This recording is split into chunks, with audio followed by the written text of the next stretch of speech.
G'day and welcome to this week's video. My name is Robert Gowdy. I'm going to pose the question to you, is rent dead money? It is a cliche or a quote that is one of my pet hates. It is not always dead money.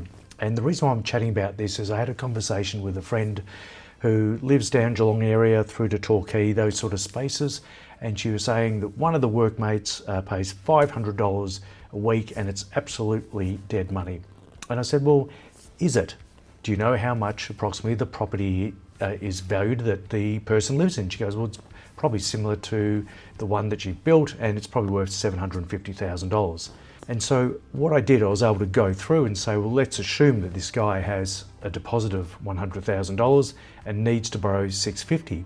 What do the numbers look like? Let's work out whether rent is dead money in reality. So let me flip the camera around and show you my screen. It's a little bit agricultural, but job. So we can see here at $500 per week, that is $26,000 of rental costs. Now, of course, with rental costs, you don't get rates and so on. There's other things in ownership that you need to pay for. And you can see here that to own it, if it's valued at $750,000 is the purchase price, the deposit of $100,000, there is a loan of $650,000 at 6.5% is $42,000 of interest. No principal on that, interest only.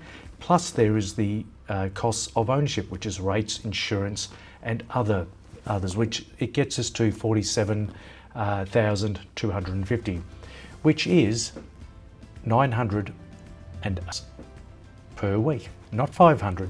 So that is going to cost an extra $21,000, $250 per year to own the thing, or $400 and nearly $10,000 per week extra. So there is no principal in this. That is the interest only. That is the cost of renting the money to buy the house. And that's an old saying that an accountant told me many years ago.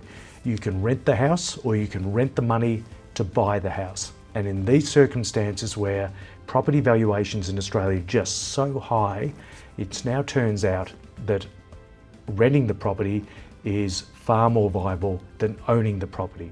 Now, for this to work, to be a longer term renter, you've got to go and save that $410 per week to build up a bigger deposit, which will mean that when you do buy, you're going to have less debt, and less debt is less risk and less cash flow draw, giving you more flexibility to live. Of course, in the past, it may not have been exactly like this. And I know some people will be thinking, yes, but you just buy in and property values just keep going up. Well, I think that's going to be pretty optimistic. It needs to go up by at least $21,000 per year and some each and every year to make any sense at all.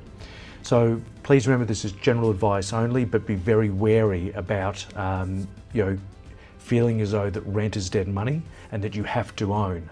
Sometimes you can be putting a noose around your own neck. So as I said earlier, the awesome quote that I love is rent the house or rent the money to buy the house. You need to know the numbers, which is cheaper to do. Thank you for listening. This is general advice only. Cheers.